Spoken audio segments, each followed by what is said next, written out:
मंच पर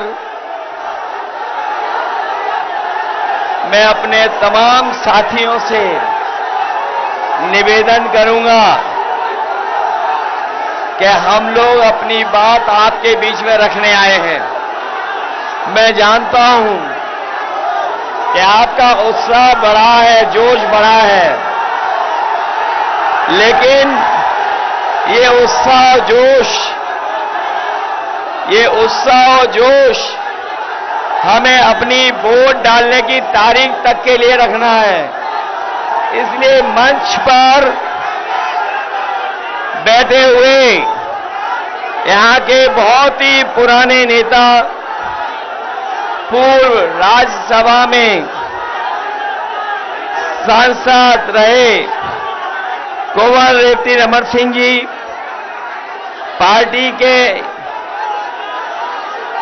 कांग्रेस पार्टी के प्रत्याशी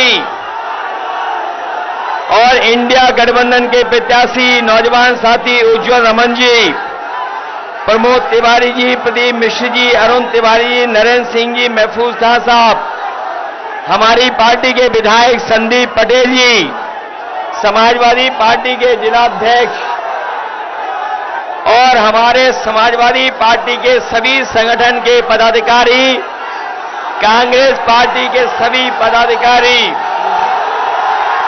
और इस चुनावी जनसभा में आपसे मिलने के लिए, आपसे मदद के लिए, सहयोग मांगने के लिए कांग्रेस पार्टी के नेता राहुल गांधी जी और हम सब मिलकर के आपसे मदद और सहयोग मांगने आए हैं। अभी हम लोग फूलपुर लोकसभा से लौट करके आए हैं। जैसा यहां जोश देखने को मिल रहा है, वैसा ही जोश उत्साह फूलपुर में था और इस इलाके में ये पहली बार उत्साह नहीं दिखाई दे रहा है।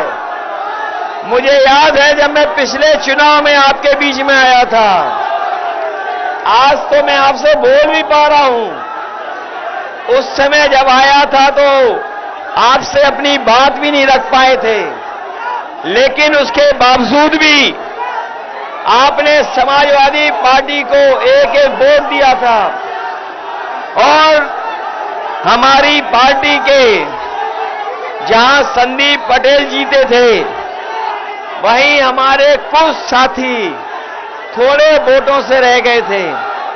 ये चुनाव कोई सामान्य चुनाव नहीं है।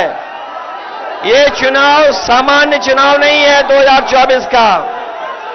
ये चुनाव लोकतंत्र बचाने का है। जिस तरीके से संविधान मंथन हुआ था, उसी तरीके से इस बार संविधान मंथन होने जा रहा है। एक तरफ वो लोग हैं जो संविधान को खत्म करना चाहते हैं, दूसरी तरफ हम और आप लोग हैं जो संविधान को बचाना चाहते हैं। बताओ, संविधान बचाओगे? यहां पर जो हमारा किसान खड़ा है, जानता होगा उसकी आय दोगुनी नहीं हुई। किसान ने आत्महत्या कर ली और दिल्ली की 10 साल की सरकार में 1 लाख किसान आत्महत्या कर चुके हैं। इन्होंने किसानों की आवाज दबाने के लिए न जाने क्या क्या किया। पुलिस प्रशासन और आंदोलन को समय समय दबाने का काम किया, लेकिन किसानों का आंदोलन रुका नहीं। आने वाले समय में जहां किसानों की मदद होने जा रही है, उनके कर्ज के लिए व्यवस्था की जा रही है, वहीं उनकी खुशहाली के लिए फसल की एमएसपी देने के लिए भी कानूनी अधिकार बनाने जा रहे हैं। ये बीजेपी वाले हमारी जान, हमारी आपकी जान के और संविधान के पीछे पड़े हैं। ये बीजेपी वाले वैक्सीन लगवा के हमारी आपके जान के और संविधान के पीछे पड़े हैं। संविधान बचेगा तो हमें नौकरी मिलेगी, संविधान बचेगा तो पीड़ित परिवार का सम्मान बढ़ेगा, संविधान बचेगा तो रोजगार आएंगे। इन बीजेपी वालों ने सब परीक्षा रद्द करा दी, सब क्वेश्चन पेपर लीक करा दिए। ये नौजवान जो आए हैं इनका भविष्य अंधकार में डाल दिया। मैं नौजवानों से कह के जा रहा हूं, ये बीजेपी वाले ने न केवल आपको नौकरी के लिए धोखा दिया है बल्कि आपके 1/3 जीवन को बर्बाद कर दिया। हम आपको भरोसा दिला के जा रहे हैं, नौकरी के साथ साथ सम्मान का रोजगार मिलेगा। और जो इन्होंने अग्निवीर व्यवस्था लाई है, अग्निवीर व्यवस्था हमेशा हमेशा के लिए खत्म हो जाएगी। जैसे पक्की नौकरी, जैसे हमारा नौजवान पहले पक्की वर्दी पहनता था, वैसे ही पक्की नौकरी फौज में दिलाने का काम इंडिया गठबंधन करेगा। इसलिए पीडीए एनडीए को हराएगा। इनकी बातें झूठी निकली, वादे झूठे निकले, इन्होंने हर एक वर्ग को ठगा है। इसलिए हम आपसे अपील करना चाहते हैं, आप सबसे अपील करना चाहते हैं कि उज्ज्वल रमन इनकी मदद करना, मदद करोगे इनकी? सब लोग मिलकर के जिताओगे, अपना बूथ जिताओगे, अपना बूथ।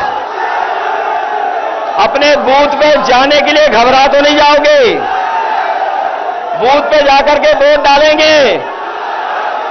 इनका चुनाव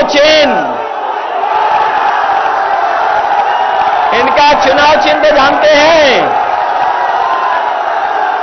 इसलिए हाथ पर कांग्रेस के चुनाव चिन्ह पर आप वोट डालना, यही निवेदन हम और राहुल जी आपसे करने आए हैं। मुझे पूरा भरोसा है कि जब वोट पड़ेगा तो ये जीत करके जाएंगे। 4 चरणों में बीजेपी चारों खाने चित हो चुकी है, उनका सफाया हो चुका है, जनता का गुस्सा बढ़ता चला जा रहा है। 7वें चरण तक जनता का गुस्सा 7वें आसान पे होगा और भारतीय जनता पार्टी को हटाने का काम करेंगे। आपसे निवेदन है कि आपके महबूब